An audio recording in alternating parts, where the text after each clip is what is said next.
السلام علیکم ورحمۃ اللہ وبرکاتہ۔ کیسے ہو اسلامک ورلڈ کے پیارے بھائی اور بہنوں؟ امید ہے آپ تمام خیریت سے ہوں گے۔ جیسا کہ آپ تمام کو پتہ ہے کہ ہم عائشہ صدیقہ رضی اللہ تعالیٰ عنہ کی حالات زندگی سن رہے تھے۔ اب تک ہم نے اس کے 2 پارٹ بنا لیے ہیں، یہ پارٹ نمبر 3 ہے۔ ہم نے اب تک ان کے حالات زندگی سنی، ان کے کچھ واقعات سنی، ان کے جذبے کی باتیں سنی اور ان کے پاس کتنا علم تھا، یہ سارے باتیں سنی۔ آج ہم جانیں گے کہ ان کے پاس کیا کیا خصوصیات تھے۔ بعض فضائل اکرام حضرت عائشہ صدیقہ رضی اللہ تعالیٰ عنہ اور تمام صحابہ و صحابیات میں امتیازی حیثیت رکھتی تھی۔ عائشہ صدیقہ رضی اللہ عنہ خود فرماتی ہیں کہ 10 اوصاف مجھ میں ایسے ہیں جن میں دوسرے ازواج مطہرات میں نہیں ہیں، وہ مجھ میں ہیں اور کسی میں نہیں، صرف میں ہی کنوارے پن میں حضور کے نکاح میں آئی تھی، یعنی حضور کی بیویوں میں صرف حضرت عائشہ صدیقہ رضی اللہ تعالی عنہ ہی کنواری تھی، باقی پورے شادی شدہ تھی یا بیوہ تھی۔ جبرائیل امین میرے شکل میں حضور سے ملے اور کہا کہ عائشہ صدیقہ رضی اللہ عنہ سے شادی کر لیجئے۔ اللہ نے میرے لیے آیت براءت نازل فرمائی، جو کہ ہم نے واقعہ افک میں سنا تھا نا، وہی آیت براءت نازل فرمائی۔ میرے باپ اور ماں دونوں مہاجر اور دونوں مسلمان اور میں پیدائشی مسلمان۔ میں حضور کے سامنے ہوتی تھی اور حضور نماز میں مصروف ہوتے تھے۔ میں رسول صلی اللہ علیہ وسلم ایک ہی برتن سے غسل کرتے تھے۔ کون؟ اما عائشہ صدیقہ رضی اللہ تعالیٰ عنہ اور نبی صلی اللہ علیہ وسلم دونوں ایک ہی برتن سے غسل کیا کرتے تھے۔ نزول وحی کے وقت صرف میں آپ کے پاس ہوا کرتی تھی۔ جب عائشہ صدیقہ رضی اللہ تعالیٰ عنہ نبی کے پاس ہوا کرتی تھی اس وقت وحی ہوتی تھی، نزول وحی کے وقت صرف میں ہی آپ کے پاس ہوا کرتی تھی۔ جس دن میری باری تھی اسی دن رسول صلی اللہ علیہ وسلم نے رحلت یعنی دنیا سے رخصتی ہوئی۔ جب سرکار دو عالم کی روح قبض ہو گئی تو اللہ عالم قدوس پر چھا گئی تو حضور کا سر مبارک میری گود میں موجود تھا۔ یہ میرے لیے بھی بہت بڑی شرف والی بات ہے۔ میرے ہی حجرے میں رسول پاک صلی اللہ علیہ وسلم مدفون بننے کی سعادت نصیب ہوئی۔ عائشہ صدیقہ رضی اللہ عنہ کو عورتوں پر ایسی ہی فضیلت ہے جیسے شوربے میں ملی ہوئی روٹی کو عام کھانوں پر۔ یہ عرب کا ایک بہت زیادہ مشہور محاورہ ہے۔ یہ تھے اما عائشہ صدیقہ رضی اللہ عنہ کے 10 خصوصیات جو صرف ان میں موجود تھے اور بیویوں میں یہ خصوصیات نہیں تھی۔ حضرت عمر فاروق رضی اللہ عنہ کے عہد خلافت میں تمام ازواج مطہرات کے 10,000 درہم سالانہ مقرر تھے، البتہ حضرت عائشہ صدیقہ رضی اللہ عنہ کو 12,000 درہم سالانہ دیا جاتے تھے، اس وجہ سے کہ حضرت عمر رضی اللہ تعالی عنہ یہ بیان کرتے ہیں کہ وہ حضور صلی اللہ علیہ وسلم کو بہت زیادہ محبوب تھی۔ جب حضرت عمر فاروق رضی اللہ عنہ کی وفات کا وقت قریب آیا تو انہوں نے اپنے فرزند حضرت عبداللہ کو ام المومنین کی خدمت میں بھیجا اور رسول صلی اللہ کہا کہ رسول صلی اللہ علیہ وسلم کے پہلو مبارک میں دفن ہونے کی اجازت دے۔ حضرت عائشہ صدیقہ رضی اللہ عنہ نے فرمایا، یہ جگہ میں نے اپنے لیے مدفون کر رکھا تھا، لیکن عمر کے خاطر آج میں اس سے دستبردار ہوتی ہوں، یعنی وہ جگہ عمر رضی اللہ تعالی عنہ کو دے دی اور وہ اس کمرے سے یعنی اس حجرے سے نکل کر وہاں سے چلی گئی۔ حضرت عائشہ صدیقہ رضی اللہ عنہ کے شاگردوں کی تعداد 200 سے لگ بھگ بیان کی جاتی ہے، یعنی 200 سے زیادہ بھی ہے، لگ بھگ تو 200 بیان کی جاتی ہے، جن میں قاسم بن محمد، مسروق تابع، عائشہ بن طلحہ، ابو سلمہ رحمہ اللہ اور عروہ بن زبیر رضی اللہ تعالی عنہ جیسے مشہور صحابہ گزرے ہیں۔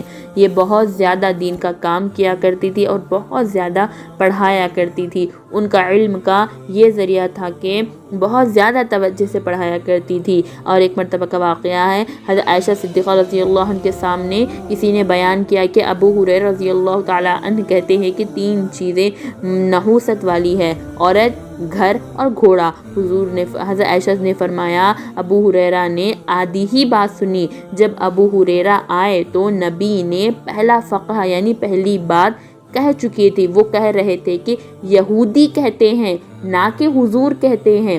کیا کہتے ہیں یہودی؟ نحوست 3 چیزوں میں ہے، عورت، گھر اور گھوڑا، لیکن ابو ہریرہ نے صرف اتنی بات سنی، آدھی بات سنی، آدھی بات نہیں سنی۔ اس سے پتہ چلتا ہے کہ ام المومنین حضرت عائشہ صدیقہ رضی اللہ تعالی عنہ کتنی زیادہ علم رکھا کرتی تھی، اس وجہ سے کہ وہ ہر وقت نبی کے ساتھ ہوا کرتی تھی۔ نبی کیا کیا کہتے تھے ہر بات کو وہ غور سے سنتی تھی اور ہر بات پر عمل کرتی تھی اور احادیثیں بھی لوگوں کو بتایا کرتی تھی۔ فضائل اخلاق کے لحاظ سے بھی حضرت عائشہ صدیقہ رضی اللہ عنہ کا رتبہ بہت بلند تھا۔ وہ بے حد فیاض، مہمان نواز اور غریب لوگوں کی مدد کیا کرتی تھی۔ ایک بار حضرت عبداللہ بن زبیر رضی اللہ عنہ نے ان کو 1,00,000 درہم بھیجے۔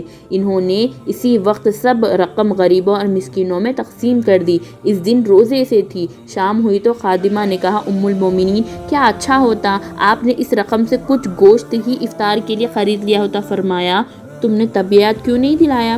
حضرت عروہ بن زبیر کہتے ہیں، ایک مرتبہ حضرت عائشہ صدیقہ رضی اللہ عنہ کے پاس 70,000 کی رقم آئی۔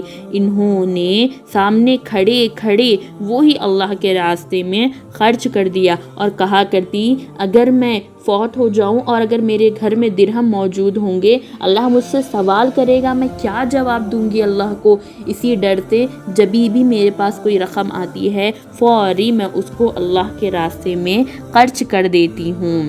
موطا امام مالک یعنی ایک کتاب میں لکھا ہوا ہے، حضرت عائشہ صدیقہ رضی اللہ تعالی عنہ ایک دن روزے سے تھے اور گھر میں ایک روٹی کے سوا کچھ نہ تھا۔ اتنے میں ایک سائل یعنی مانگنے والے نے آواز دی۔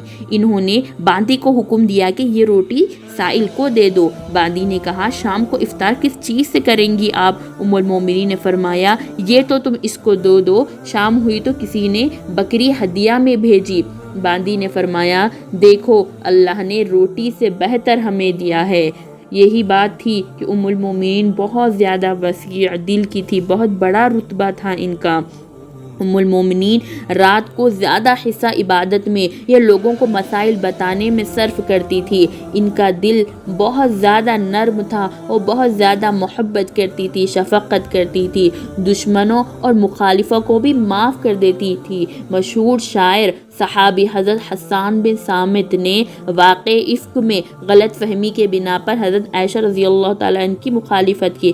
حضرت عائشہ صدیقہ رضی اللہ عنہ کو اس واقعے کا بہت رنج تھا، لیکن اس کے باوجود انہوں نے حضرت حسان بن ثابت کو معاف کر دیا اور ان کی بہت عزت کرتی تھی۔ حضرت عائشہ صدیقہ رضی اللہ عنہ کے بعض رشتے اور حسان کو واقع افک میں شرک کی وجہ سے برا بھلا کہتے تھے رشتہ دار، لیکن حضرت عائشہ کیا کہتی تھی کہ حضرت عائشہ نے ان کو سختی سے منع کیا اور فرمایا کہ حضرت حسان کو تم برا بھلا مت کہو، یہ حضور کی طرف سے اشعار مشرکین کو جواب دیتے تھے، یعنی اشعار پڑھ پڑھ کر مشرکین حضور کو برا بھلا کہتے تھے۔ تو یہ صحابی جو حسان ہے وہ نبی کی طرف سے اشعار پڑھ پڑھ کر، کیونکہ یہ شاعر تھے، اشعار پڑھ پڑھ کر اشعار میں ہی ان لوگوں کو جواب دیا کرتے تھے، تو اسی لیے ان کو برا بھلا مت کہو۔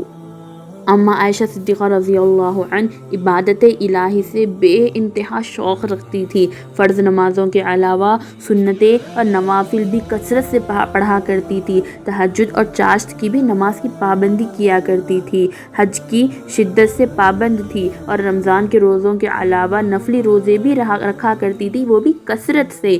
عائشہ صدیقہ رضی اللہ عنہ نے رمضان 58 ہجری میں 67 سال کی عمر میں وفات پائی۔ وصیت کے مطابق رات کو نماز کے بعد جنت البقیع میں ان کو دفن کیا گیا۔ حضرت ابو ہریرہ نے نماز جنازہ پڑھائی۔ لوگوں کا اتنا ہجوم تھا، ایسا پہلے کبھی نہیں دیکھا۔ ان کے انتقال سے تمام عالم اسلامیوں میں ماتم سا چھا چکا تھا۔ حضور صلی اللہ علیہ وسلم کی یہ چہیتی بیوی تھی۔ حضرت عائشہ صدیقہ رضی اللہ عنہ کی کوئی اولاد نہیں تھی۔ انہوں نے حضور کے ارشادات کے مطابق اپنے بھانجے حضرت عبداللہ بن زبیر کے نام پر اپنی کنیت رکھی ہوئی تھی، ام عبداللہ۔ نہ حضور کے انتقال کے بعد انہوں نے دوسری شادی کی، نہ ان کی کوئی اولاد تھی۔ ان کی زندگی ہمارے لیے ایک نمونہ ہے، ہمارے لیے یہ ایک آئیڈیل ہے۔ عورتوں میں سب میں زیادہ آئیڈیل کون ہے؟ اما عائشہ صدیقہ رضی اللہ تعالی عنہ، یہ ہماری آئیڈیل ہے۔ ہم اپنی زندگی ان کی زندگی کی طرح گزارنے کی پوری کوشش کریں گے۔ یہ تھا اما عائشہ رضی اللہ تعالیٰ عنہ کی حالات زندگی۔ اگر آپ کو یہ ویڈیو پسند آیا ہے تو اس ویڈیو پر لائک کرے اور ہمارے چینل کو سبسکرائب کرے۔ السلام علیکم ورحمۃ اللہ وبرکاتہ۔